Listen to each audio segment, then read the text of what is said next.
Dan itu harus jadi kebanggaan kita, Pak. Dan kita harus punya rasa ketersinggungan kalau itu ingin diacak-acak gitu.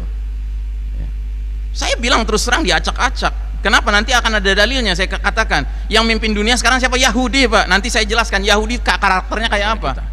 Lihat itu kaum musyrikin di Xinjiang, ya, betapa zolimnya mereka.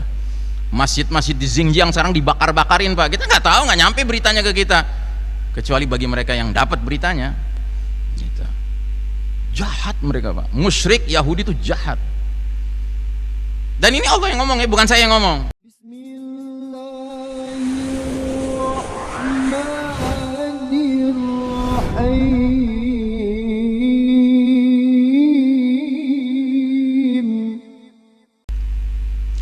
Ada hadis di mana Nabi memperingatkan, sekalipun Islam ini sudah sempurna, tapi yang menegakkannya itu manusia. Yang namanya manusia kadang kuat, kadang lemah. Muslimin kadang-kadang kuat, kadang-kadang lemah. Sehingga Nabi jelaskan ada satu hadis tentang kemungkinan ikatan Islam itu sekalipun sudah berdiri kokoh, mentereng, cemerlang, ya, Islam hadir dengan segenap pilar-pilarnya, ipol, exos, but, mil, penkumnya, ya kan, bisa saja dia runtuh lagi. Dan cara runtuhnya bagaimana? Jelas tegas Nabi menggambarkan, la tunqadhanna ural islami urwatan urwatan kullaman taqadat urwatun tashabbathan nasu billati taliha.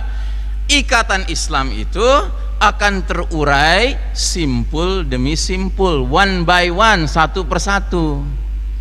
Dan jika satu simpul terurai, manusia gelayutan pada simpul berikutnya yang masih tersisa.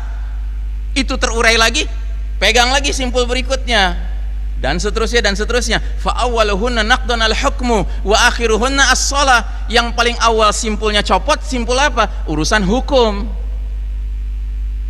Dan yang paling akhir urusan apa? Urusan apa? Urusan sholat, Pak. Nah, ketika umat Islam melemah, runtuhlah bangunan Islam yang besar ini tahun 1924 1342. Yang paling pertama runtuh apa, Pak? Hukumnya. Begitu tadinya ada khilafah Kesultanan Utsmani Turki, terus muncul sang pengkhianat Mustafa Kemal mendirikan Republik Turki modern yang berpaham berideologi nasionalisme dan sekularisme. Apa yang dia kerjakan? Nomor satu, dia katakan tidak ada lagi hukum Islam. Hukum yang berlaku hukum sekuler, ya. Dan ternyata itu menular kepada negeri-negeri muslim lainnya, Pak. Dan umumnya negeri muslim lainnya tadinya pakai hukum Islam, akhirnya pakai hukum mantan penjajahnya. Kalau tadinya dijajah sama Inggris, biasanya pakai hukum Inggris. Ya, adalah satu dua hukum adat setempat masih dipakai, hukum Islam masih dipakai, tapi bukan itu yang pokoknya dan bukan itu satu-satunya, tidak. Tapi hukum Inggris lebih dominan. Ada sebuah negeri muslim pernah dijajah Belanda, Pak, ya kan? Belandanya udah terusir, hukum Belandanya awet di situ. Ya. Ya, adat istiadat setempat masih ada lah sana sini, hukum Islam sana sini sedikit-sedikit masih ada. Tapi yang jelas bukan hukum Islam lagi yang memimpin, yang mengatur. Itu yang paling pertama terurai, Pak.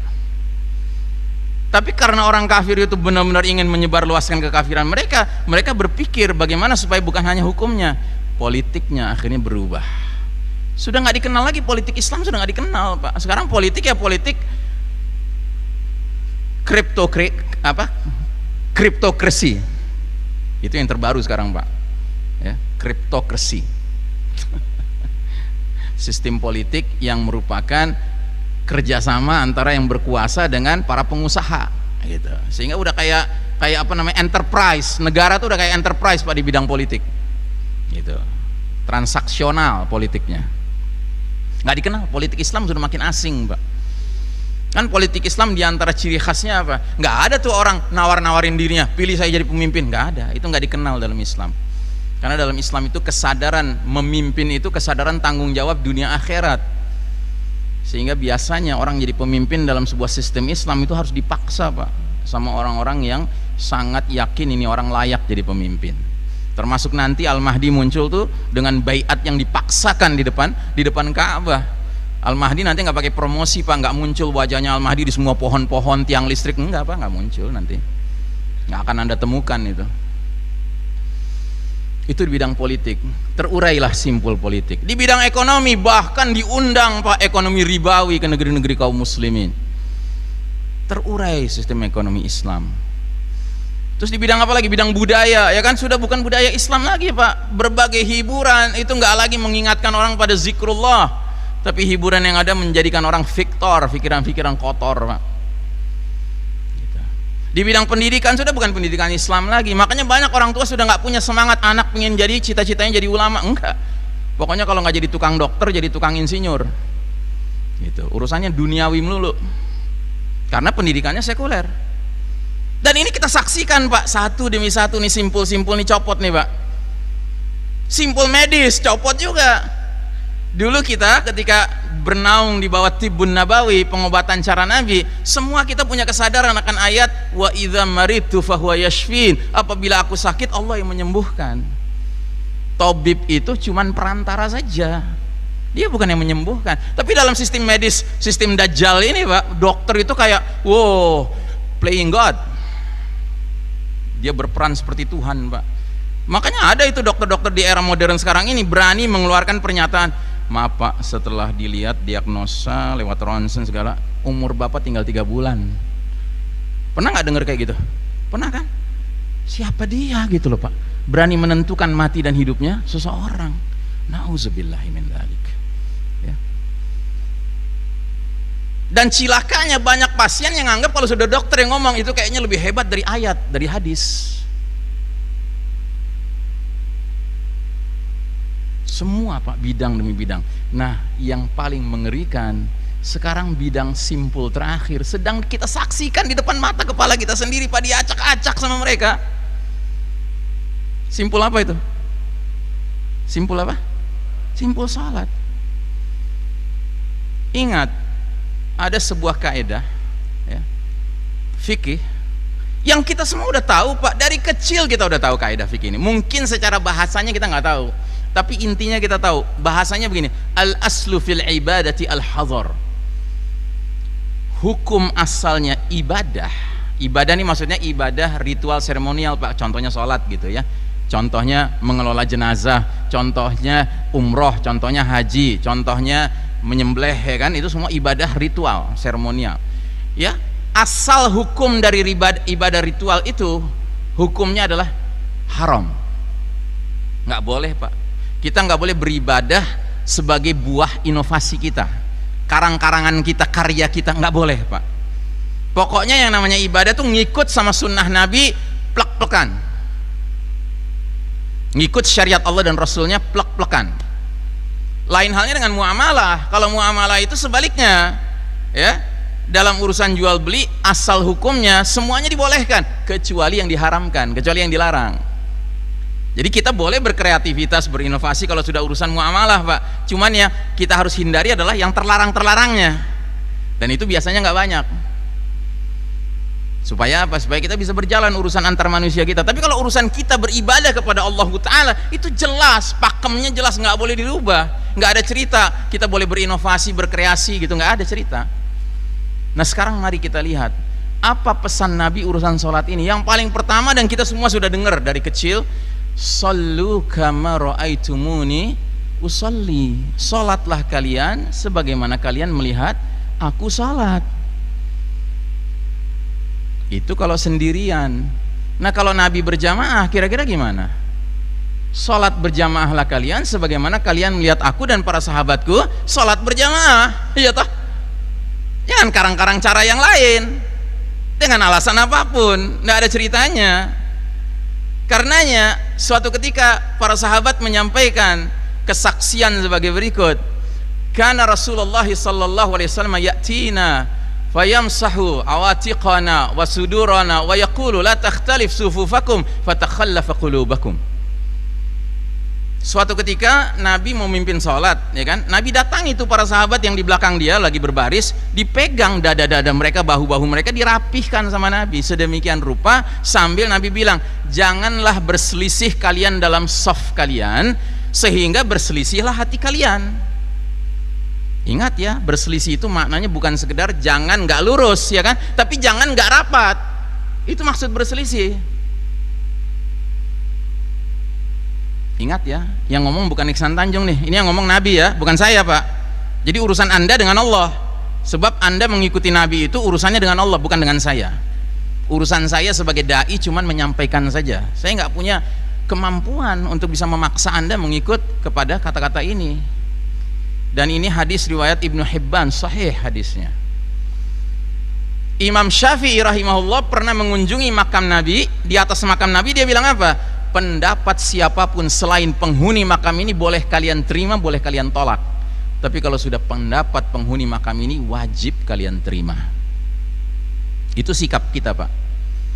Hadis lain lagi, apa kata Nabi? Qimus sufufa wa hadhu bainal manakibi wa suddul khalal walinu bi aidi ikhwanikum wala taduru furujatin lisyaitan. Jadi kata Nabi, tegakkanlah saf-saf kalian, barisan-barisan kalian, sejajarkanlah pundak-pundak kalian, tutuplah celah-celah di antara kalian, ya. Tutuplah celah-celah di antara kalian dan lemah lembutlah terhadap tangan saudara kalian. Maksudnya begini, kalau kita lagi mau sholat di saf kedua, kita lihat di saf depan kita ada celah gitu ya, kayaknya sempit celahnya tapi ada celah, terus kita masuk ke situ, masuklah dengan lemah lembut ya, jangan dengan kasar, karena itu tangan-tangan saudaramu begitu. Terus yang selanjutnya ini yang menarik, Nabi tadi udah bilang kan, tutuplah celah-celah di antara kalian, diulang lagi, kata Nabi, wala tazaru furujatin lisyaitan, tutuplah celah-celah karena kalau kalian tidak tutup ya, itu celah jadi tempat nongkrongnya syaitan. Jangan kalian biarkan celah-celah itu untuk syaitan. Jelas-jelas Nabi bilang begitu. Sekarang saya tanya, kita mau sholat sama saudara beriman kita di kanan kiri kita apa dengan syaitan? Ya silahkan jawab sendiri, renungkan baik-baik. Lagi-lagi saya katakan ini bukan ucapan saya Iksan Tanjung, ini ucapan Nabi Muhammad sallallahu alaihi wasallam yang kita harapkan syafaatnya. Ini hadis sahih riwayat Abu Daud ya. Bahkan yang berikutnya ini lebih mengerikan lagi. Apa kata Nabi? Waman sholat saffan waman wasala saffan wasalahullah waman qata'a saffan qata'ahullah. Barang siapa menyambung saf, Allah sambung dia. Barang siapa memutus saf, Allah putus dia. Bayangkan, sambung dan putus ini urusan apa? Urusan rahmat, urusan silaturahim. Kan alangkah ruginya kita merasa sudah sholat nih berjamaah nih, ya kan? Sampai rumah alhamdulillah tadi dirahmati Allah saya gitu. Padahal nggak dirahmati. Karena apa? Karena memutus shaf. Gitu. Terus yang berikutnya apa kata Nabi? Ala tasuffuna kama tasufful malaikatu inda rabbiha. Tidakkah kalian bersaf berbaris sebagaimana para malaikat berbaris bersaf di depan Rabb mereka? Kan para sahabat bingung, gimana itu para malaikat bersaf berbaris di depan Allah Ta'ala? Dijelaskan sama Nabi, yutimmuna as-sufufal awwal wa yatarassuna fis saf. Mereka berlomba ingin di saf yang terdepan dan mereka saling menempel, saling merapat satu dengan lainnya.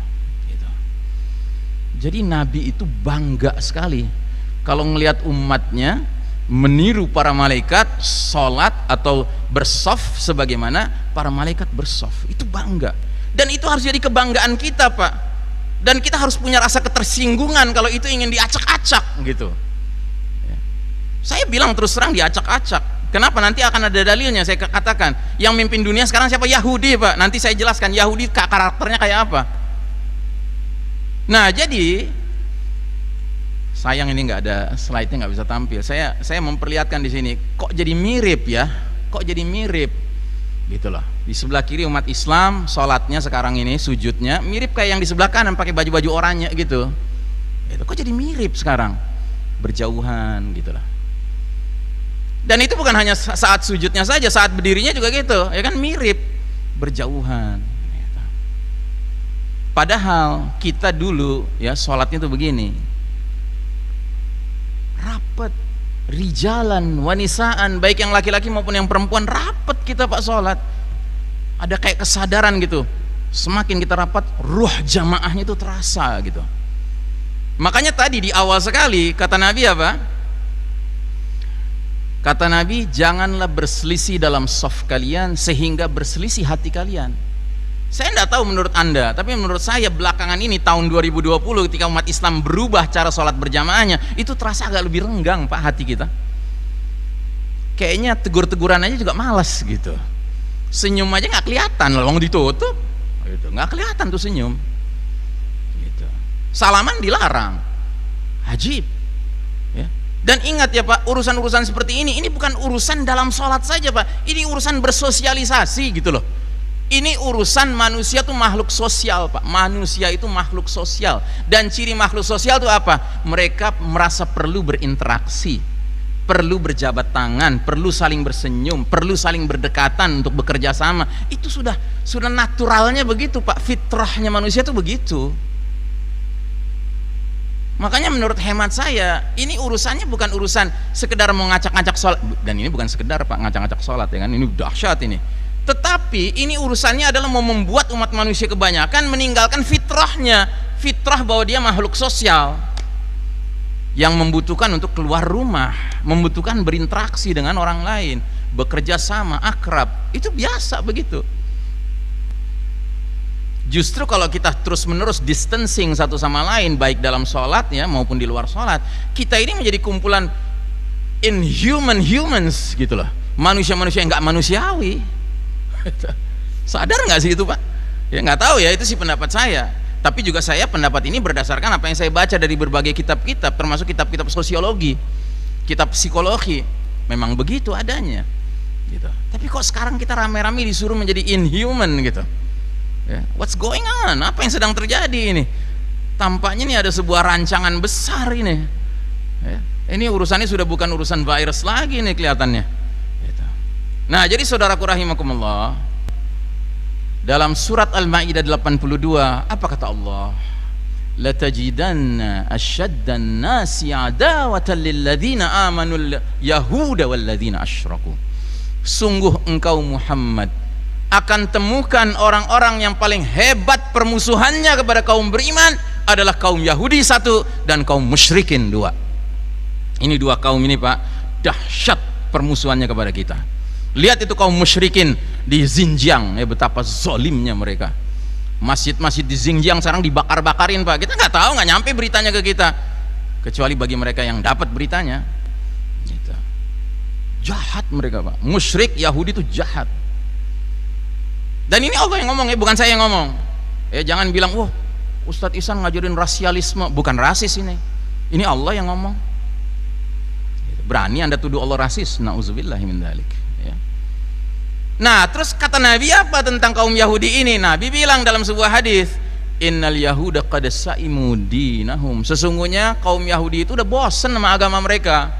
Wahum qaumun hasadun, dan mereka itu kaum yang hasadnya luar biasa, terutama kepada umat Islam dalam 3 perkara.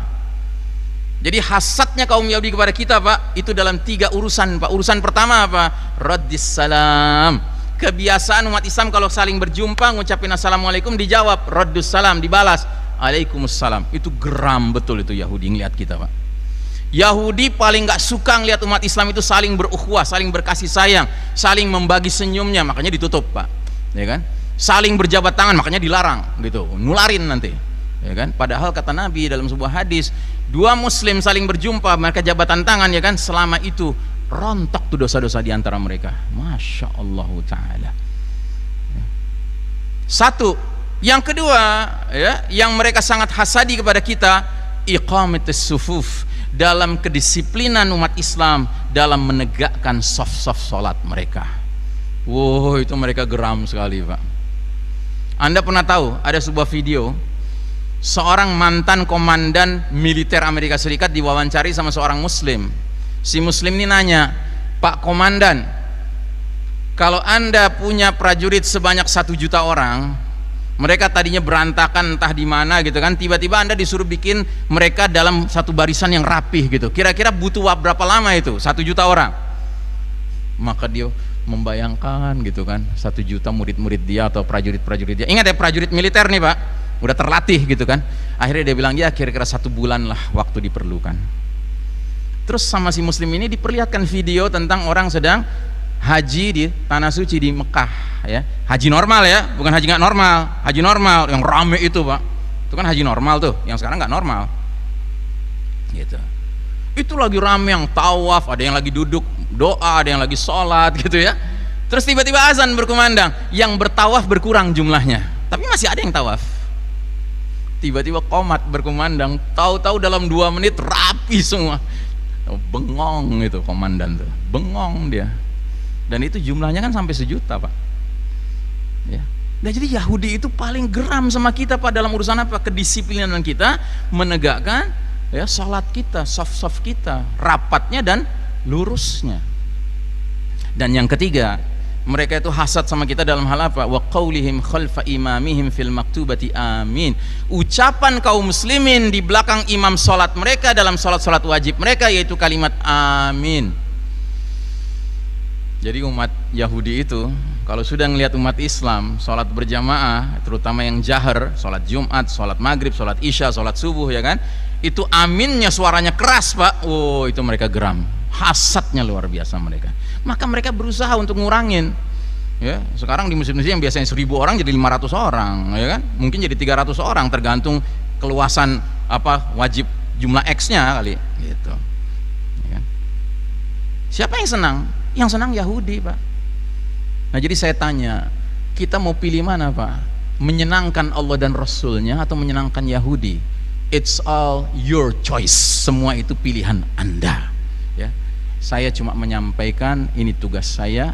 Mudah-mudahan apa yang saya sampaikan pagi hari ini menjadi ilmu bermanfaat dunia akhirat untuk kita bersama.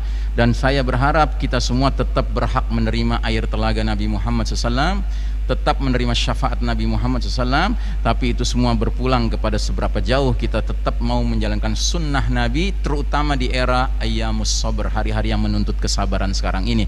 Yang kata Nabi, kalau ada muslim di zaman seperti itu tetap mau menjalankan kebaikan satu saja sesuai sunnahku, maka nilai amalnya kayak amal 50 orang, Pak. Amal mereka apa amal kami ya Rasulullah? Ya 50 orang kalian, Masya Allah Ta'ala. Ya, fastabikul khairat falyatanafasil mutanafisun. Berlomba-lombalah dalam kebaikan. Ya, hidup kita cuma sekali, Pak. Ya, jangan kita biarkan diri kita tersia-sia waktu kita, ibadah kita, amal soleh kita. Ya, mari jadi hamba-hamba ya yang tidak imma'ah. Imma'ah itu artinya asal ikut saja. Tetapi jadilah hamba-hamba Allah yang tetap mempunyai pendirian, mempunyai prinsip. Sebelum saya tutup, saya umumkan bahwa di depan ada anak saya yang menjaga sebuah stand menjual buku-buku tentang akhir zaman. Kalau ada di antara Anda yang tertarik, silahkan bisa dibeli ya. Demikianlah. Lebih kurangnya sekali lagi saya menyampaikan, mohon maaf kalau ada yang kurang pas di hati Anda atau di telinga Anda. Tetapi kalau ada kebenaran itu datang dari Allah, bukan dari saya. Ikutilah kebenaran itu tanpa ragu sedikit pun, karena itu dari Allah.